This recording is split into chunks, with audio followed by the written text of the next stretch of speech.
नमस्ते. आज आपल्याला एक संध्याकाळच्या खाण्यासाठी अतिशय सगळ्यांना आवडेल असा एक पदार्थ आपण करणार आहोत.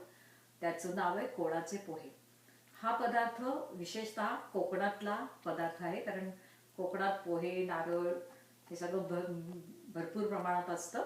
त्याच्यामुळे हा पदार्थ सहसा कोणाच्या घरी होत नाही, पण हा अतिशय चटकन होणारा, आपल्या घरात असणाऱ्या सगळ्या सामानातनं होणारा असा पदार्थ आहे. म्हणून हा आपण शिकूया. तर मी काय काय सामान घेतलंय बघा. पोहे आहेत.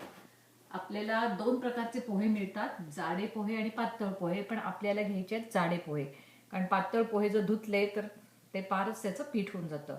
तर हे जाडे पोहे मी धुवून ठेवलेले आहेत, व्यवस्थित धुवून ठेवलेले आहेत. पाण्यात भिजत भिजत घालायचे नाहीत, फक्त धुवायचे. आपण नेहमी फोडणीच्या पोह्यासाठी धुतो तसे ते धुवून ठेवलेले आहेत. नंतर हे नारळाचं दूध आहे. आजकाल नारळाचं दूध फार सोपं झालेलं आहे. विकतचा डबा आणायचा आणि फोडायचा. नाहीतर जर नारळ असेल आपल्याकडे तर नारळ खरवडून तो पाट्यावर किंवा मिक्सरमध्ये चांगला बारीक वाटून त्याचं दूध काढून घ्यायचं असतं. तर हे नारळाचं दूध हे खूप महत्त्वाचं आहे. त्याच्यानंतर मी घेतले चिंचेचा कोळ, गूळ, कोथिंबीर, लाल मिरची फोडणीसाठी, थोडासा कढीपत्ता फोडणीसाठी, बाकी मीठ, फोडणीचं सामान आणि हे सगळं घेतलेलं आहे. तर आता आपण हे सुरुवात कशी करायची ते बघूया. पोहे तर धुवून घेऊन ठेवलेले आहेत, त्यामुळे त्याच्या पोह्यांशी आता काही करायचं नाही आहे. तर मी आता हे दूध घेते, नारळाचं दूध समोर घेते. त्याच्यात पहिल्यांदा चिंचेचा कोळ घालते.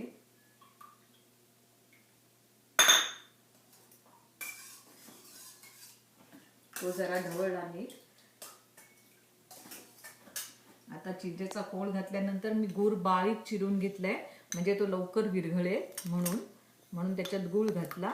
साधारण चिंचेच्या प्रमाणात गूळ घालायचा, म्हणजे मग तो जास्त गोड किंवा जास्त आंबट होणार नाही. मग तो थोडासा आपण तो गूळ आहे म्हणून जरा असं थोडंसं त्याला गुळाला मोडून असं छान तो मिक्स करून घेऊया. हा झाला आपला बेसिक कोळ. पण आता नुसता आंबट गोड कसा चांगला लागेल, म्हणून मग आपण आता त्याच्यात बाकीच्याही काही गोष्टी घालणार आहोत. मुख्य म्हणजे त्याच्यात मीठ घालायला पाहिजे. त्यामुळे त्याच्यात मीठ घालते. मीठ आपल्या चवीनुसार घालावं. समजा घातलेलं मीठ आपल्यानंतर कमी वाटलं तर त्याच्यानंतर वरती मीठ घालता येतं, त्यामुळे त्याचा फारसा बाऊ करू नये. फक्त खारट होणार नाही ह्याची मात्र काळजी घ्यावी. आता ते छान मिक्स झालेलं आहे. त्याच्यावर मी आता थोडी कोथिंबीर घालते.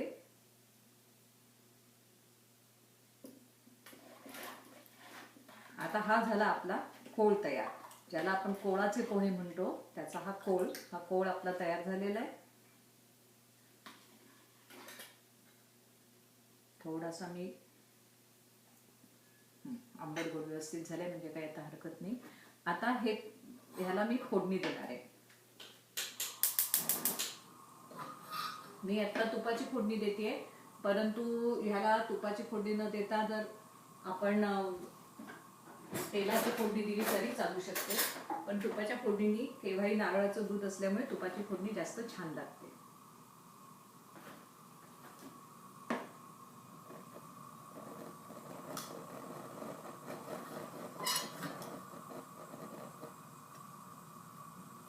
तूप तापलं की मी त्याला आता फक्त जिरं घालणार आहे.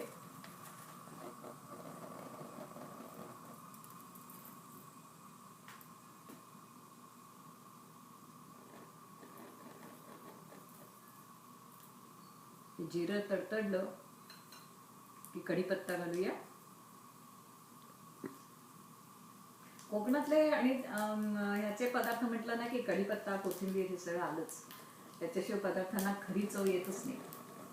आणि त्याच्यात थोडा कढीपत्ता टाकते, म्हणजे आणि एकीकडे गॅस बारीक करायचा.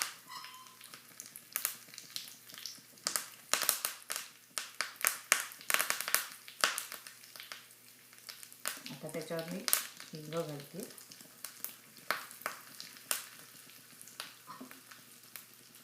आणि सगळ्यात शेवटी लाल मिरची एवढ्यासाठी की आपण कोथिंबीर घातली आहे, शिवाय कढीपत्ता घातला आहे, सगळं हिरवं हिरवं झालेलं आहे.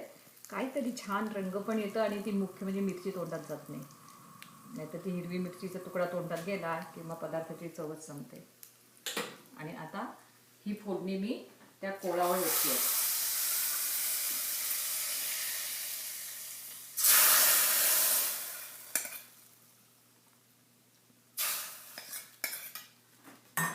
तेव्हा आता हा आपला कोळ तयार झाला.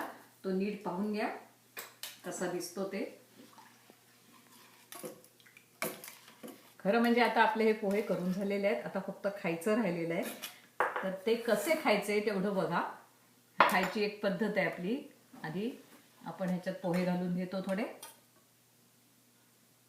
मग त्याच्यावर हा कोळ घालायचा. आपल्याला हवा त्या प्रमाणात.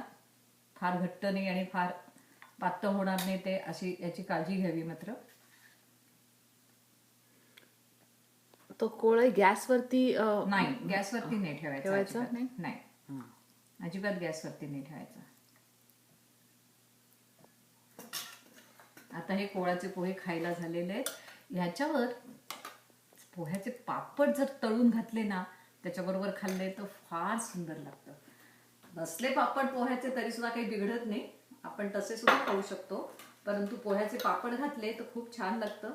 दिसायला पण ते किती इंटरेस्टिंग दिसतंय बघा. पोहे रंग त्याचा कसा आलाय तो पण बघून घ्या. आहा, सुंदर. आता मी हे खाणार आहे आई. हा, तू खा आणि कसे झालेत ते बघ. तुझ्यासाठी म्हणून तर केलेत. हे पोहे माझ्या घरात सगळ्यांना खूप आवडतात आणि म्हणून हे पोहे नेहमी केले जातात. अतिशय छान पोहे लागतात आणि फार लवकर होतात. पाहिलं किती वेळ, 10 मिनिटं सुद्धा लागत नाहीत. आणि सगळं सामान मुख्य म्हणजे आपल्या घरात असतं. काही आणायचं राहिलंय काही नाही असं नाही. हा, एका नारळाच्या दुधाचाच फक्त प्रश्न असतो, बाकी सगळं सामान असतं घरात. तर असे हे पोहे आवडले तर जरूर करा. करायला सोपे आहेत, खायला गोड आहेत. तेव्हा हे जरूर करा आणि मला कळवा तुम्हाला आवडले की नाही ते. नमस्ते.